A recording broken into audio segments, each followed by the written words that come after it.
நாடு முழுவதும் பல குற்ற சம்பவங்கள் நடந்துகிட்டு தான் இருக்கு.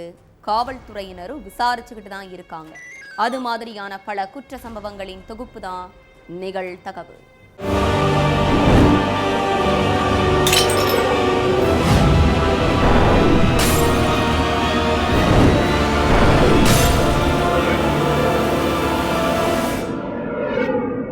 நிகழ்தகவு. பக்கவாத நோயால் பாதிக்கப்பட்ட கணவன், நோய்வாய்ப்பட்ட கணவனை உதறி தள்ளிவிட்டு மாற்றானை தேடிய மனைவி, வேலைக்கு செல்வதாக கூறிவிட்டு காதலனுடன் தனிமையில் சந்திப்பு, மனைவியின் தகாத உறவினால் குடும்பத்தில் கலேபரம், அடுத்து நடந்த பயங்கரம், காதலனுடன் சேர்ந்து கணவனை தீர்த்து கட்டிய மனைவி, போலீசில் சிக்கியது எப்படி, நடந்தது என்ன?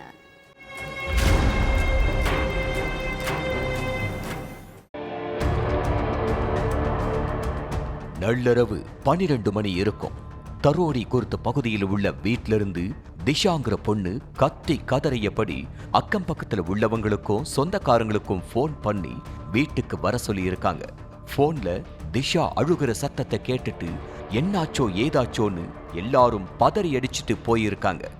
அப்போ தன்னோட கணவன் உடல்நல குறைவால உயிரிழந்துட்டதா திஷா அழுதுகிட்டே சொல்லியிருக்காங்க. திஷாவோட கணவருக்கு பக்கவாதம் இருந்தாலும் நேத்து வர நல்லா தானே இருந்தாரு, திடீர்னு எப்படி உயிரிழந்திருப்பார்னு சொந்தக்காரங்களுக்கு சந்தேகம் வந்திருக்கு. அப்புறம் உடனே அவங்க போலீஸ் ஸ்டேஷனுக்கு போன் பண்ணி தகவலை சொல்லியிருக்காங்க.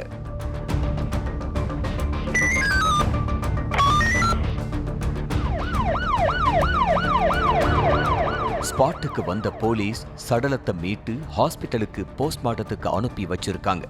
போலீஸ் சந்தேகப்பட்ட மாதிரியே போஸ்ட்மார்ட்டம் ரிப்போர்ட்ல சந்திரசென்னோட முகத்துல யாரோ ஒரு பொருளை வச்சு அமுக்கி கொண்டு இருக்காங்கிறது உறுதியாகி இருக்கு. அதுக்கப்புறம் போலீஸ் அவங்க மனைவி கிட்ட விசாரணையில இறங்கினாங்க. அப்போ அவங்க சொன்ன பதில் போலீஸுக்கு மேலும் சந்தேகத்தை ஏற்படுத்தி இருக்கு.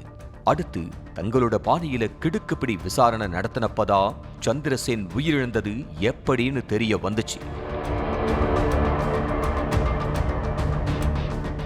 மகாராஷ்டிரா தரோடி குர்த் பகுதியைச் சேர்ந்த 38 வயசான சந்திரசேன் ராம்தேகேவுக்கும் 28 வயசான திஷாவுக்கும் கடந்த 2 வருஷத்துக்கு முன்னாடி கல்யாணம் நடந்திருக்கு. கூலி வேலைக்கு போயிட்டு இருந்த சந்திரசேனுக்கு கடந்த 18 மாசத்துக்கு முன்னாடி பக்கவாத நோய் ஏற்பட்டிருக்கு. இதனால அவரால எந்த ஒரு வேலைக்கும் போக முடியாம படுத்த படுக்கையாவே இருந்தாரு. கணவன் நோயால பாதிக்கப்பட்டதுனால அவரோட மனைவி திஷா வீடு வீடா போய் தண்ணீர் கேன் போடுற வேலைய பார்த்துட்டு இருந்திருக்காங்க. அதுல வர வருமானத்தை வச்சு குடும்பத்தை நடத்திட்டு இருந்திருக்காங்க. சந்திரசேனுக்கு பக்கவாத நோய் இருக்குது, அவரை வச்சு இனி ஒரு பிரயோஜனமும் இல்லைன்னு முடிவு பண்ண திஷா அதே பகுதியைச் சேர்ந்த ஆசிப் என்பவர் கூட நெருங்கி பழக ஆரம்பிச்சிருக்காங்க. இந்த பழக்கம் நாள் போக்குல தகாத உறவா மாறி இருக்கு. ஆசிப் கூட பழக ஆரம்பிச்சதுல இருந்து திஷா தன்னோட கணவரை கண்டுக்காம இருந்திருக்காங்க. கணவன் கிட்ட வேலைக்கு கிளம்புறேன்னு சொல்ற திஷா வேலைக்கு போகாம ஆசிஃபோட வீட்டுக்கு போயிட்டு அவரோட தனிமையில இருக்கிறதையே வழக்கமா வச்சிருந்திருக்காங்க. இதுக்கிடையில திஷா கூட வேலை பார்க்கிற ஒருத்தர் அவங்க வீட்டுக்கு போயிட்டு திஷா ஏன் வேலைக்கு வர்றதில்லைன்னு சந்திரசேன் கிட்ட கேட்டு இருக்காரு. என்ன சொல்றீங்க, என்கிட்ட வேலைக்கு போறேன்னு சொல்லிட்டு தானே டெய்லி கிளம்புறா, நீங்க வேலைக்கு வரலன்னு சொல்றீங்கன்னு அதிர்ச்சியா கேட்ட சந்திரசேன் அதுக்கப்புறம் நான் விசாரிச்சுக்கிறேன்னு சொல்லி அவரை அனுப்பி விட்டிருக்காரு. அன்னைக்கு நைட்டு திஷா வீட்டுக்கு லேட்டா போயிருக்காங்க. இதனால சந்தேகப்பட்ட கணவன் திஷா கிட்ட இன்னைக்கு வேலைக்கு போனியான்னு கேட்டாரு. ஆமாங்க, வேலைக்கு தான் போனேன், உடம்பெல்லாம் ஒரே டயர்டா இருக்கு, நான் தூங்க போறேன்னு சொல்லியிருக்காங்க. மனைவியோட பதிலால அதிர்ச்சியான சந்திரசேன் மனைவி தூங்குனதுக்கு அப்புறம் அவங்க செல்போனை எடுத்து ஆய்வு பண்ணியிருந்தாரு. அதுல அவங்க ஆசிஃப்ங்கிற இளைஞரோட வாட்ஸ்அப்ல பண்ண சேட்டை பார்த்து மனைவி தகாத உறவுல இருக்கிறது தெரிஞ்சும் அமைதியா இருந்திருக்காரு. மறுநாள் மனைவி வழக்கம் போல வேலைக்கு கிளம்புறப்ப நீ இனிமே வேலைக்கு போக வேண்டாம்னு சொல்லியிருக்காரு சந்திரசேன். இதனால 2 பேருக்குள்ள வாக்குவாதம் ஏற்பட்டிருக்கு. அப்போ ஆசிஃப்னா யாரு, அவன் கூட ஏன் இப்படி அசிங்கமா சேட் பண்ணி வச்சிருக்கன்னு சண்டை போட்டிருக்காரு சந்திரசென். நீயே நோய்வாய்ப்பட்டவன், உன்னை வச்சிட்டு நான் என்ன பண்ண, அதனால தான் இன்னொருத்தனை தேடிக்கிட்டேன்னு திமிரா பதில் சொல்லிட்டு ஆசிஃபை பார்க்க போயிருக்காங்க திஷா. மனைவியோட பதிலால சந்திரசென் நொந்து போயிருக்காரு. ஆசிஃப் வீட்டுக்கு போன திஷா என் கணவனுக்கு எல்லா விஷயமும் தெரிஞ்சிருச்சுன்னு சொல்லி இருக்காங்க. அதை கேட்டு அதிர்ச்சியான ஆசிஃப் 2 பேரும் சேர்ந்து சந்திரசென்னை கொலை பண்ணிடலாம்னு சொல்லியிருக்காரு. இதுக்கு திஷாவும் ஓகேன்னு சொல்லியிருக்காங்க. சம்பவத்தன்னைக்கு ஆசிஃபை பார்த்துட்டு நைட்டு திஷா தன்னோட வீட்டுக்கு போயிருக்காங்க. அப்போ சந்திரசென் ஆழ்ந்த தூக்கத்துல இருந்திருக்காரு. இதுதான் நல்ல சான்ஸ்னு முடிவு பண்ண திஷா தன்னோட காதலன் ஆசிஃபை ஃபோன் பண்ணி வீட்டுக்கு கூப்பிட்டுருக்காங்க. அடுத்து சந்திரசென்னோட ரூமுக்கு ஆசிஃபும் திஷாவும் நைஸா போயிருக்காங்க. அப்போ ஆசிஃப் தலையணைய வச்சு அவரோட முகத்துல அமுக்கி இருக்காரு. திஷா அவரோட கால் 2யும் டைட்டா பிடிச்சுக்கிட்டாங்க. இதனால மூச்சு திணறல் ஏற்பட்டு சந்திரசென் சம்பவ இடத்திலேயே உயிரிழந்துட்டாங்க.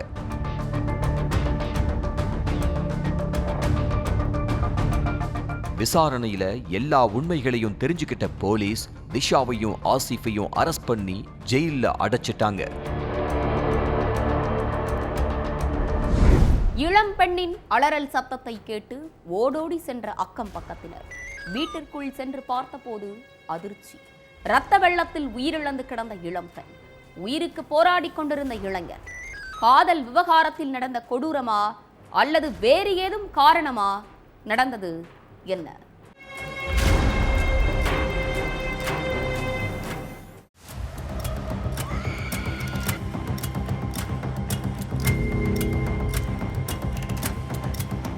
ஏகப்பட்ட வீடுகள் அடுத்தடுத்து இருக்கக்கூடிய குடியிருப்பு பகுதி அது. ஒரு வீட்டுல கத்தி பேசினா பக்கத்து வீட்டுக்கு ஈஸியா கேட்கிற அளவுக்கு வீடுகள் எல்லாம் நெருக்கமா இருந்திருக்கு.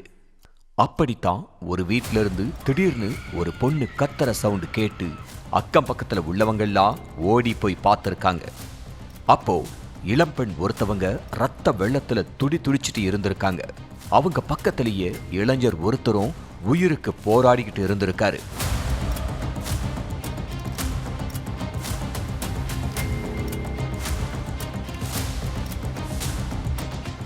இத பார்த்து அதிர்ச்சி அடைந்த பக்கத்து வீட்டுக்காரங்க 2 பேரையும் காப்பாற்ற முயற்சி பண்ணியிருக்காங்க. ஆனா ஒரு சில வினாடிகள்லயே அந்த இளம்பெண்ணோட உயிர் அடங்கிருச்சு. அடுத்து உடனே போலீஸுக்கு தகவல் சொல்லியிருக்காங்க. சம்பவ இடத்துக்கு வந்த போலீஸ் இளம்பெண்ணோட சடலத்தை போஸ்ட்மார்ட்டத்துக்கும் உயிருக்கு போராடிக்கிட்டு இருந்த இளைஞரை மீட்டு ட்ரீட்மெண்ட்டுக்கும் அனுப்பி வச்சாங்க. அடுத்து அவங்க 2 பேரும் யாரு, அவங்களுக்கு என்ன நடந்துச்சுன்னு விசாரிச்சு பார்த்தப்பதான் அவங்களுக்குள்ள இருந்த காதலை பத்தியும் அதுக்கப்புறம் ஏற்பட்ட மோதலை பத்தியும் தெரிய வந்திருக்கு. ஆந்திர மாநிலம் விஜயநகரத்தை சேர்ந்தவர் சீனிவாஸ். பணி நிமித்தம் காரணமா ஹைதராபாத்தோட புறநகர் பகுதியான ராமச்சந்திராபுரத்துல குடும்பத்தோட வாழ்ந்துட்டு வந்திருக்காரு. இவரோட மகள் 23 வயதான ரம்யா அங்க உள்ள ஒரு காலேஜ்ல 2nd இயர் படிச்சுட்டு இருந்திருக்காங்க. இதுக்கிடையில பிடெக் படிச்சுட்டு ஸ்கூல் பசங்களுக்கு டியூஷன் எடுத்துட்டு இருந்த அதே பகுதியைச் சேர்ந்த பிரவீன்குமாருக்கும் ரம்யாவுக்கும் இடையில பழக்கம் ஏற்பட்டிருக்கு. இந்த பழக்கம் நெருக்கமாகி 2 பேரும் உயிருக்கு உயிரா காதலிக்க ஆரம்பிச்சிருக்காங்க. கடந்த 3 வருஷத்துக்கு மேல 2 பேரும் காதலிச்சுட்டு வந்த நேரத்துல 6 மாசத்துக்கு முன்னாடி ரம்யாவை பொண்ணு கேட்டு பிரவீன்குமார் அவங்க வீட்டுக்கு போயிருக்காரு. அப்போ ரம்யாவோட அப்பா என் பொண்ணை உனக்கு கட்டி கொடுக்க மாட்டேன்னு சொல்லி இருக்காரு. அது மட்டும் இல்ல, இதுக்கு மேலையும் பொறுமையா இருக்கக்கூடாதுன்னு சொல்லி தான் மகளுக்கு மாப்பிள்ளை தேட ஆரம்பிச்சிருக்காரு. மகளோட காதல் விஷயம் தெரிஞ்சதிலிருந்தே சீனிவாஸ் ரம்யாவோட செல்போனை வாங்கி வச்சுக்கிட்டாரு. எவ்வளவு வேலை இருந்தாலும் ரம்யாவை தானே காலேஜுக்கு கொண்டு போய் விட்டுட்டு தானே திரும்ப கூட்டிட்டு வந்து வீட்டுல விட்டிருந்திருக்காரு.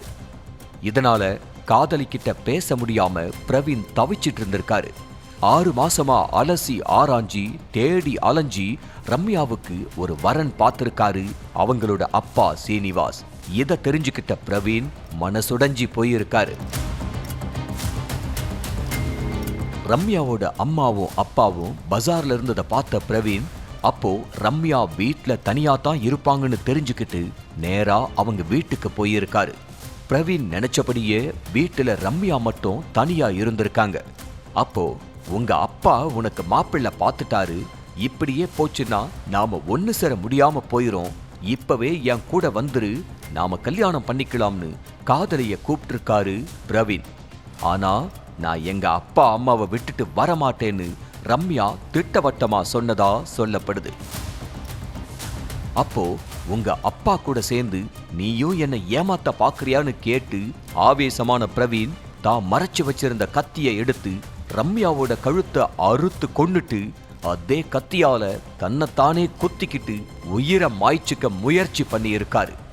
பலத்த காயமடைஞ்ச பிரவீன் இப்ப உயிருக்கு ஆபத்தான நிலையில ஹாஸ்பிட்டல்ல சிகிச்சையில இருக்காரு. இது சம்பந்தமா போலீஸ் தொடர்ந்து விசாரணை நடத்திட்டு இருக்காங்க.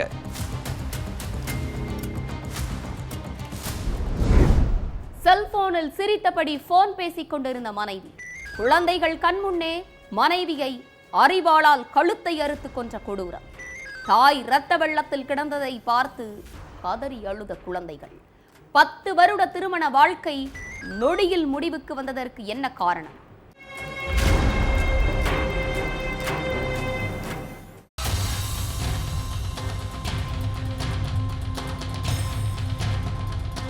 பக்கத்து வீட்டுல உள்ள சுமதியும் சத்யராஜும் மாறி மாறி சண்டை போடுற சத்தம் கேட்டுட்டே இருந்திருக்கு.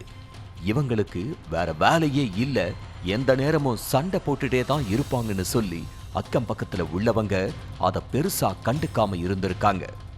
ஆனா கொஞ்ச நேரத்துல சுமதியோட கத்தர சத்தம் பலமா கேட்டு இருக்கு. வீட்டுல இருந்த 3 பசங்களும் அம்மா அம்மான்னு கத்தி இருக்காங்க.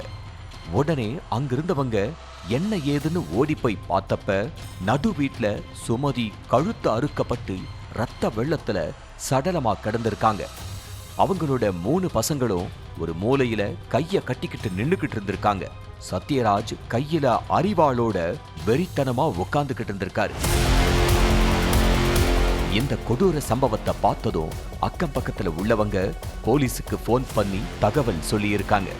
அடுத்து கொஞ்ச நேரத்துல சம்பவ இடத்துக்கு வந்த போலீஸ் சுமதி சடலத்தை போஸ்ட்மார்ட்டத்துக்கு அனுப்பி வச்சாங்க. அதோட கையில அரிவாளோட உட்கார்ந்துகிட்டு இருந்த சத்யராஜ் கிட்ட விசாரணை பண்ணி இருக்காங்க. எதுக்காக உங்க மனைவியை இப்படி பண்ணீங்க, அப்படி என்ன பிரச்சனை உங்க 2 பேத்துக்கும் இடையிலன்னு கேட்டப்பதான் சத்யராஜ் சுமதியை ஏன் இப்படி பண்ணாரு அப்படிங்கிறது தெரிய வந்துச்சு.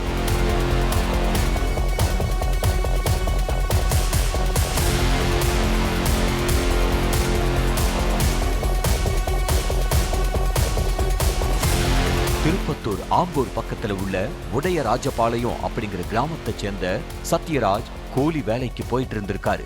இவருக்கும் சுமதிக்கும் 10 வருஷத்துக்கு முன்னாடி கல்யாணம் நடந்திருக்கு. இந்த தம்பதிக்கு ஒரு மகள் 2 மகன்கள் இருக்காங்க. சத்யராஜ் கூலி வேலைக்கு போயிட்டு வர பணத்தை வீட்டுல கொடுக்காம தினமும் மது குடிச்சே அழிச்சு இருக்காரு. 3 பசங்க இருக்காங்க. கொஞ்சம் கூட பொறுப்பே இல்லாம இப்படி குடிச்சிட்டு இருக்கீங்கன்னு கேட்டு மனைவி சுமதி சத்தம் போட்டிருக்காங்க. ஆனா மனைவி சொன்னது எதையும் சத்யராஜ் காதுல வாங்கல.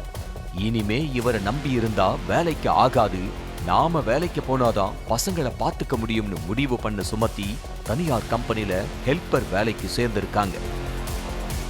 சுமதி வேலைக்கு போனதுல இருந்து சத்யராஜுக்கு மனைவி சுமதி மேல சந்தேகம் வர ஆரம்பிச்சிருக்கு. மனைவி சொந்தக்காரங்க கிட்ட போன் பேசினா கூட யார் கூட பேசுற, வேற ஆண் கிட்ட தானே பேசுறன்னு சந்தேகப்பட்டு சண்டை போட்டிருக்காரு. அப்போ உங்களுக்கு வேற வேலை இல்லையா, 3 பசங்க இருக்காங்க, நான் யார்கிட்ட பேச போறேன், அவங்கள வளர்த்து ஆளாக்குற கடமை எனக்கு இருக்கு, நீங்க சும்மா குடிச்சிட்டு வந்து சண்டை போட்டுட்டே இருக்காதீங்கன்னு சொல்லி பயங்கரமா கத்தி இருக்காங்க.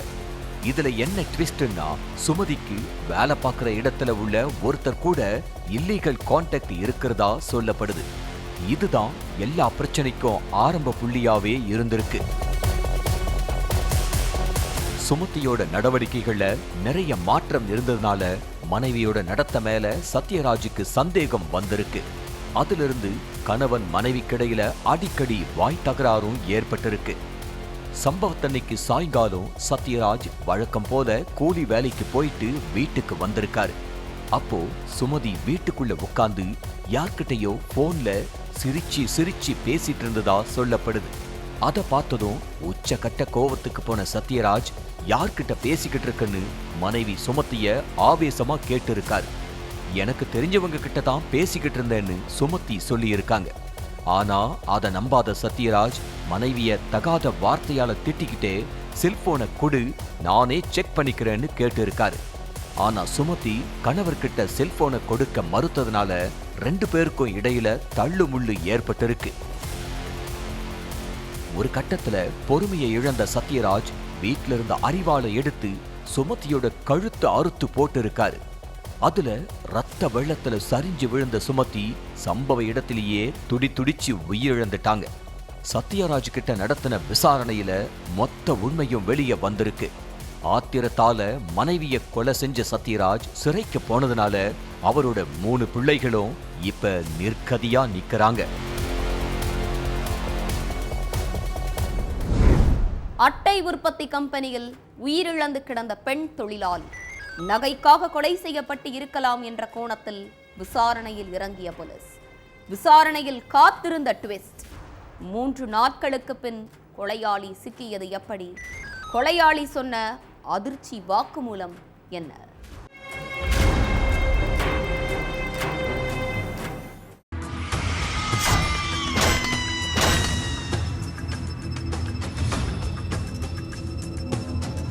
வேலைக்கு போன எப்சி மேரி நைட் ஆகியும் வீடு திரும்பலன்னு அவங்க கணவர் மனைவி வேலை பார்க்குற கம்பெனிக்கு போயிருக்காரு. அப்போ அட்டை பெட்டிகளுக்கு நடுவுல எப்சி மேரி சடலமா கிடந்ததை பார்த்து அதிர்ச்சி அடைஞ்ச சுரேஷ்குமார் பொன்னேரிக்கரை போலீஸ் ஸ்டேஷனுக்கு தகவல் சொல்லியிருக்காரு. உடனே ஸ்பாட்டுக்கு போன போலீஸ் சடலத்தை மீட்டு ஹாஸ்பிட்டலுக்கு போஸ்ட்மார்ட்டத்துக்கு அனுப்பி வச்சிருக்காங்க. அப்புறம் அவங்க கணவர்கிட்ட விசாரணை பண்ணியிருக்காங்க. அப்போ என் மனைவியோட கழுத்துல 6 சவரன் நகை இருந்துச்சு, அதை காணும்னு சொல்லி இருக்காரு. அப்புறம் கம்பெனியில வேலை பார்த்த எல்லா ஊழியர்கள் கிட்டையும் போலீஸ் விசாரணை பண்ணியிருக்காங்க. அதுல செந்தில்நாதன் மட்டும் காணாம போயிருக்காரு. அவரோட செல்போனும் ஸ்விட்ச் ஆஃப்ல இருந்திருக்கு. இதனால நகைக்காக எப்சி மேரி கொலை செய்யப்பட்டிருக்கலாங்கிற கோணத்துல போலீஸ் விசாரணையில இறங்கினாங்க. அடுத்து செந்தில்நாதன் செல்போன் நம்பரை ட்ரேஸ் பண்ணி அவரை தேட ஆரம்பிச்சாங்க. ஆனா செந்தில்நாதனை பத்தி எந்த ஒரு துப்பும் கிடைக்காம இருந்திருக்கு. 3 நாள் கழிச்சு அவரோட செல்போன் சிக்னல் ராணிப்பேட்டையில் உள்ள பரமேஸ்வர மங்கலத்துல காட்டியிருக்கு. அதை வச்சு சம்பவ இடத்துக்கு போன போலீஸ் அங்க பதுங்கியிருந்த செந்தில்நாதனை பிடிச்சு போலீஸ் ஸ்டேஷனுக்கு அழைச்சிட்டு போய் விசாரணை பண்ணியிருக்காங்க. அப்போ அவர் சொன்ன வாக்குமூலம் தான் போலீஸுக்கே ட்விஸ்டா இருந்திருக்கு. எப்சி மேரி நகைக்காக கொல்லப்படலன்னோ அவங்க எப்படி உயிரிழந்தாங்கன்னு காரணமும் தெரிய வந்துச்சு. காஞ்சிபுரம் ஆண்டி சிறுவள்ளூர் பகுதியைச் சேர்ந்த சுரேஷ்குமார் எப்சி மேரி தம்பதிக்கு ஒரு மகனும் ஒரு மகளும் இருக்காங்க. சுரேஷ்குமார் கூலி வேலைக்கு போயிட்டு குடும்பத்தை காப்பாத்திட்டு இருந்திருக்காரு. கணவனோட சம்பாத்தியத்தை மட்டும் வச்சுக்கிட்டு குடும்பத்தை அடுத்த கட்டத்துக்கு கொண்டு போக முடியாதுன்னு தெரிஞ்சுக்கிட்ட எப்சி மேரி காரை கிராமத்துல உள்ள அட்டை பெட்டி உற்பத்தி செய்யற கம்பெனியில போன வாரம் வியாழக்கிழமை வேலைக்கு சேர்ந்திருக்காங்க. அப்போ அங்கிருந்த எல்லா ஊழியர்களும் எப்சி மேரி கிட்ட சகஜமா பேசினாலும் செந்தில்நாதன் அப்படிங்கிற ஊழியர் மட்டும் எப்சி மேரிய ஒரு மார்க்கமா பார்த்துட்டு இருந்திருக்காரு. இந்த செந்தில்நாதனோட குடும்பம் ராணிப்பேட்டையில் உள்ள கணபதிபுரத்துல வசிச்சுக்கிட்டு இருந்திருக்காங்க. இவருக்கு கல்யாணமாகி 2 பிள்ளைங்க இருக்காங்களா. சம்பவத்தன்னைக்கு வேலை முடிச்சிட்டு எல்லா ஊழியர்களும் வீட்டுக்கு போயிட்டாங்க. ஆனா எப்சி மேரி மட்டும் கம்பெனியில தனியா வேலை பார்த்துட்டு இருந்திருக்காங்க. இத தனக்கு சாதகமா பயன்படுத்திக்கிட்ட செந்தில்நாதன் தனியா வேலை பார்த்துக்கிட்டு இருந்த எப்சி மேரி கிட்ட ஆபாசமா பேசியிருக்காரு. அதுக்கு எப்சி, நீ நினைக்கிற மாதிரியான பொண்ணு நான் கிடையாது, என்கிட்ட இந்த மாதிரி வேலையெல்லாம் வச்சுக்காத, அப்புறம் கம்பெனி மேனேஜர் கிட்ட உன்னை பத்தி கம்ப்ளைண்ட் பண்ணிடுவேன்னு சொல்லி இருக்காங்க. ஆனா அதையும் மீறி செந்தில்நாதன் அவங்க கிட்ட அத்துமீற முயற்சி பண்ணியிருக்காரு. இதனால கோபமான எப்சி மேரி, தயவு செஞ்சு இங்கிருந்து போயிரு, இல்லைன்னா கத்தி எல்லாரையும் கூப்பிட்டுருவேன்னு சொல்லி மிரட்டி இருக்காங்க. இங்க யாரும் இல்ல, நீ என்ன கத்துனாலும் யாரும் வரமாட்டாங்கன்னு சொல்லி அவங்க கிட்ட பாலியல் ரீதியா துன்புறுத்தி இருக்கான் செந்தில்நாதன். இதுக்கு எப்சி மேரி உடன்படாம அவரை கீழே தள்ளி விட்டாங்க. இவளை உயிரோட விட்டா நடந்த சம்பவத்தை வெளியில சொல்லிருவான்னு நினைச்சு பயந்த செந்தில்நாதன் அங்க கிடந்த இரும்பு ராடை எடுத்து எப்சி மேரியோட தலையிலேயே ஓங்கி அடிச்சிருக்கான். வலி தாங்க முடியாம சுருண்டு விழுந்த எப்சி மேரி சம்பவ இடத்திலேயே துடிதுடிச்சு உயிரிழந்துட்டாங்க. அப்புறம் அங்கிருந்து தப்பிச்சு போன செந்தில்நாதன் ராணிப்பேட்டைக்கு போய் பதுங்கிட்டான். விசாரணைக்கு அப்புறம் செந்தில்நாதனை அரெஸ்ட் பண்ண போலீஸ் அவனை ஜெயில்ல அடைச்சிட்டாங்க.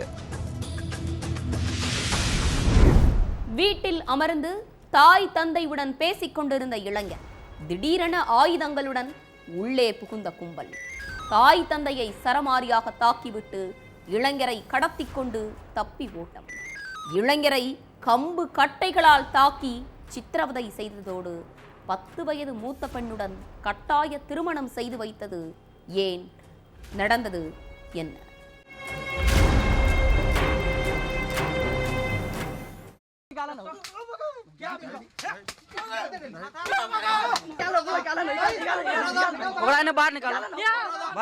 வீட்டுல உட்கார்ந்திருந்த ஒரு இளைஞரை திடீர்னு ஒரு கும்பல் சரமாரியா அடிச்சு உதைச்சு கார்ல தூக்கி போட்டு இருக்காங்க.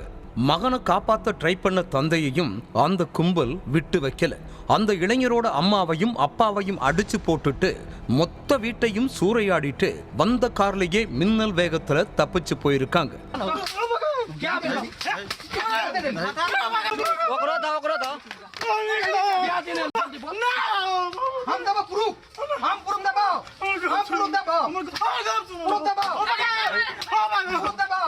அதுக்கப்புறம் இளைஞரோட அப்பா வேக வேகமா போலீஸ் ஸ்டேஷனுக்கு போய் தகவல் சொல்லியிருக்கார்.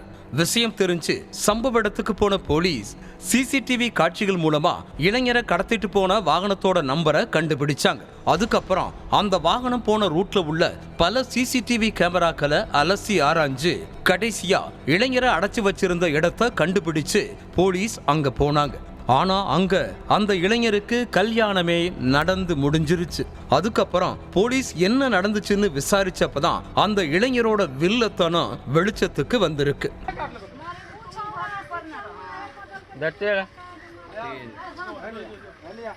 பீகார் சுபால் பகுதியைச் சேர்ந்தவர் 24 வயதான மித்லேஷ் குமார் முகியா. இவரோட உறவினர் சிவ்சந்திர முகியா பிம்பூர் காவல் நிலைய எல்லைக்கு உட்பட்ட ஜிவ்சப்பூர் அப்படிங்கிற ஏரியாவில் குடியிருந்துட்டு வர்றார். இந்த சிவ்சந்திர முகியா மித்லேஷுக்கு மாமா முறை வருமா. சிவ்சந்திர முகியாவுக்கு கல்யாணமாகி ரீதா தேவிங்கிற மனைவியும் 4 வயசுல மகனும் இருக்காங்க. மித்லேஷ் மாமாங்கிற முறையில சிவச்சந்திரனோட வீட்டுக்கு அடிக்கடி போயிட்டு வந்திருக்கார். அப்போ அத்தை ரீதா தேவி கூட நெருங்கி பழகி இருக்கார். இந்த நெருக்கம் காலப்போக்குல தகாத உறவா மாறி 2 பேரும் அடிக்கடி தனிமையில சந்திச்சுக்கிற அளவுக்கு எல்லை மீறி போயிருக்கு. சிவச்சந்திரன் வேலைக்கு போனதும் ரீதா தேவி மித்லேஷுக்கு தகவல் சொல்ல அடுத்த நிமிஷமே மித்லேஷ் ரீதா தேவியை பார்க்க அவங்க வீட்டுக்கு போயிருவானா. நீ வீட்டுல இல்லாத நேரம் உன் வீட்டுக்கு யார் யாரோ வந்து போறாங்கன்னு அக்கம் பக்கத்துல உள்ளவங்க சிவச்சந்திரன் கிட்ட சொல்லி இருக்காங்க. முதல்ல அவங்க சொன்னதை நம்பாம இருந்தாலும் ரீதா தேவியோட செயல்பாடுகள் ஒவ்வொன்றும் சிவச்சந்திரனோட மனசுல சந்தேகத்தை உண்டாக்கி இருக்கு. அதனால மனைவிய உன்னிப்பா கவனிக்க ஆரம்பிச்சிருக்கார். ரீதா தேவி குளிக்க போன கேப்ல அவங்களோட செல்போனை எடுத்து செக் பண்ணி பார்த்திருக்கார். அப்பதான் மனைவியோட களவாணித்தனத்தை பத்தி கணவனுக்கு முழுசா தெரிஞ்சிருக்கு. தன்னோட மனைவி ரீதா தேவிக்கும் உறவுக்கார பையனான மித்லேஷுக்கும் தகாத உறவு இருக்கிறது தெரிஞ்சு சிவச்சந்திரன் ஆத்திரம் அடைஞ்சிருக்கார். இந்த விஷயத்தை தன்னோட உறவினர்கள் நண்பர்கள்னு ஒரு சிலர்கிட்ட சொல்லி கதறி இருக்கார். அதுக்கப்புறம் சிவச்சந்திரனும் அவரோட உறவினர்கள் நண்பர்களும் சேர்ந்து மித்லேஷோட வீட்டுக்குள்ள புகுந்து அவரை கடத்திட்டு போயிருக்காங்க. மித்லேஷ சிவச்சந்திரனோட வீட்டுக்கு கடத்திட்டு போன கும்பல் அங்க வச்சு கம்பு கட்டையால கண்மூடித்தனமா அடி வெளுத்து இருக்காங்க. வலி தாங்க முடியாம என்ன விட்டுருங்கன்னு மித்லேஷ் கெஞ்சி கதறி இருக்கா. ஆனாலும் அந்த கும்பல் 4 பக்கமும் நின்னுக்கிட்டு பொரட்டி எடுத்துட்டாங்க.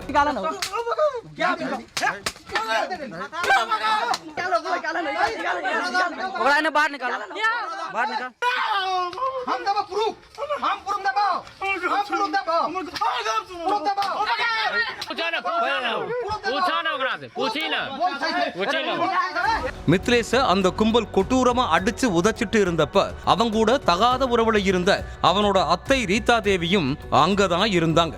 எங்க நாம போய் தடுத்தா அந்த அடி நம்மளுக்கு விழுந்துருவோம்னு நினைச்சு ரீதா தேவி ஒரு ஓரமா நின்னு மித்லேஷ் அடி வாங்குறத வேடிக்கை பார்த்துட்டு இருந்தாங்க. மித்லேஷ ஆத்திரம் தீர பொழந்து எடுத்ததுக்கு அப்புறமும் அவனை விடாம இன்னொரு காரியம் பண்ணிருக்காங்க. யார் கூட மித்லேஷ் தகாத உறவுல இருந்தானோ அந்த ரீதா தேவி கூடவே வலுக்கட்டாயமா கல்யாணம் பண்ணி வச்சிருக்காங்க அந்த கும்பல். மித்லேஷை விட அவனோட அத்தை ரீதா தேவி கிட்டத்தட்ட 10 வயசு மூத்தவங்க. அது மட்டும் இல்ல, ரீதா தேவியை கட்டிக்க சொல்லி மித்லேஷ மிரட்டுனதே ரீதா தேவியோட கணவர் சிவச்சந்திரன் தான்.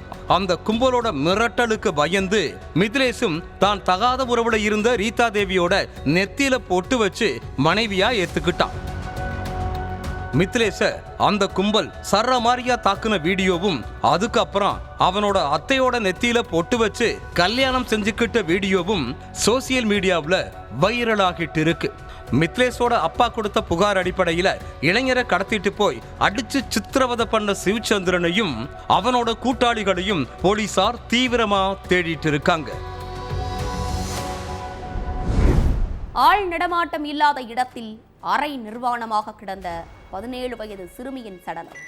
சிறுமியை தனியாக அழைத்து சென்று தனிமையில் இருந்த காதலன்.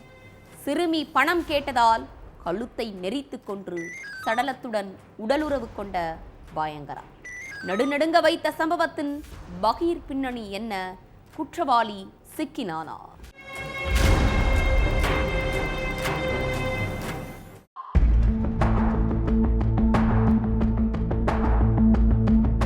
ஆள் நடமாட்டம் இல்லாத இடத்துல சிறுநீர் கழிக்கிறதுக்காக போன இளைஞர் தலை தெறிக்க ஓடி வந்திருக்கார். அவர் ஓடி வந்ததை பார்த்து அங்க இருந்தவங்க என்னப்பா ஆச்சு, எதுக்காக இப்படி ஓடி வர்றேன்னு கேட்டப்போ அந்த காலியான இடத்துல ஒரு பொண்ணும் ஒரு பையனும் சடலமா கிடக்குறாங்கன்னு பதற்றத்தோட சொல்லி இருக்காரு அந்த இளைஞர். உடனே அங்க இருந்தவங்க ஓடி போய் பார்த்தப்ப 17 வயசான சிறுமியும் 26 வயசான இளைஞரும் மூச்சு பேச்சு இல்லாம கடந்திருக்காங்க.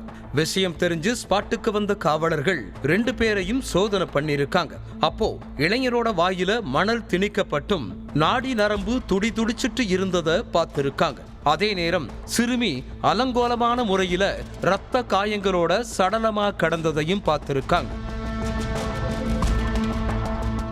அடுத்து மயக்கத்துல இருந்த இளைஞர் முகத்துல தண்ணீரை தெளிச்சு எழுப்பியிருக்காங்க. போலீஸ பார்த்ததும் இளைஞர் அங்கிருந்து எஸ்கேப் ஆக முயற்சி பண்ணிருக்கார். அவரை மடக்கி பிடிச்ச போலீஸ்காரங்க, எதுக்கு ஓடுற, சிறுமிக்கு என்னாச்சு, நீங்க 2 பேரும் இங்க எப்படி வந்தீங்க, சிறுமி என்ன வேணும் உனக்குன்னு இப்படி ஏகப்பட்ட கேள்விகளை கேட்டிருக்காங்க. இதுக்கு நடுவுல சிறுமியோட போஸ்ட்மார்டம் ரிப்போர்ட் வந்திருக்கு. அதுல சிறுமிய யாரோ பாலியல் வன்கொடுமை பண்ணிருக்காங்கன்னு, அவங்க உயிர் பிரிஞ்சதுக்கு அப்புறம் கொடூரமான முறையில சீரழிச்சிருக்காங்கன்னு குறிப்பிடப்பட்டிருந்துச்சு. போஸ்ட்மார்டம் ரிப்போர்ட்ல இருந்த தகவல்களையும் இளைஞர் ஓடி போனதையும் வச்சு பார்த்ததுல இளைஞர் மேல போலீஸுக்கு சந்தேகம் வந்திருக்குது. அதுக்கப்புறம் இளைஞரை ஸ்டேஷனுக்கு தூக்கிட்டு வந்து விசாரிச்சப்பதான் பல திடுக்கிடும் தகவல்கள் எல்லாம் வெளிச்சத்திற்கு வந்திருக்குது.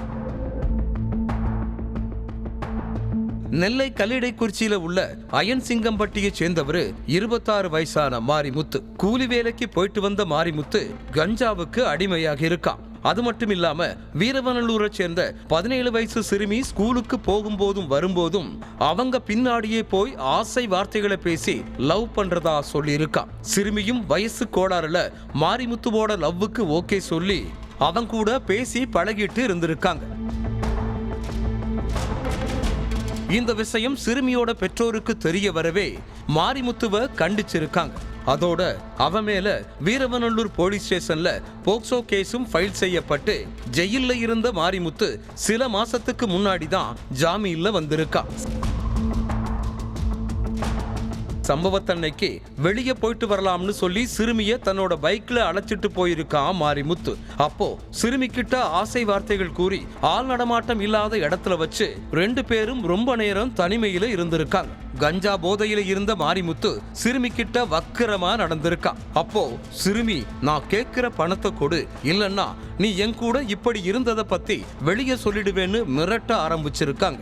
அதுக்கு என் கூட வரும்போதெல்லாம் பணத்தை கேட்டு டார்ச்சர் பண்ற, பணத்துக்காகத்தான் என் கூட வெளியே வர்றியான்னு கேட்டுட்டே சிறுமி கழுத்தை துடிக்க துடிக்க நெரிச்சிருக்கான் மாரிமுத்து. கொஞ்ச நேரத்திலேயே சிறுமியோட மூச்சு நின்னு இருக்குது. சிறுமி உயிரிழந்துட்டாங்கிறது தெரியாம சடலத்தோட உடலுறவு வச்சிருந்திருக்கா. கஞ்சா போதை தெளிஞ்சதும் நிதானத்துக்கு வந்த மாரிமுத்துவுக்கு அப்போதுதான் சிறுமி உயிரிழந்த விஷயமே தெரிய வந்திருக்கு. எப்படியோ போலீஸ் நம்மளை பிடிச்சிருவாங்கன்னு நினைச்ச மாரிமுத்து தற்கொலை பண்ணிக்கிறதுக்காக தான் வச்சிருந்த மதுவை குடிச்சிட்டு தன்னோட வாயிலேயே மணலை வாரி போட்டுக்கிட்டதால மூச்சு திணறி அந்த இடத்திலேயே மயங்கி விழுந்திருக்கான். மாரிமுத்து கொடுத்த வாக்குமூலத்தை வச்சு அவனை அரெஸ்ட் பண்ண போலீஸ் மாரிமுத்துவை கோர்ட்ல ஆஜர்படுத்தி சிறையில தள்ளி இருக்காங்க. ஒவ்வொரு குற்றங்களின் முடிவும் சட்டத்தின் கையில். விசாரணை தொடரும். பார்க்கலாம் அடுத்த நிகழ்தகவல்.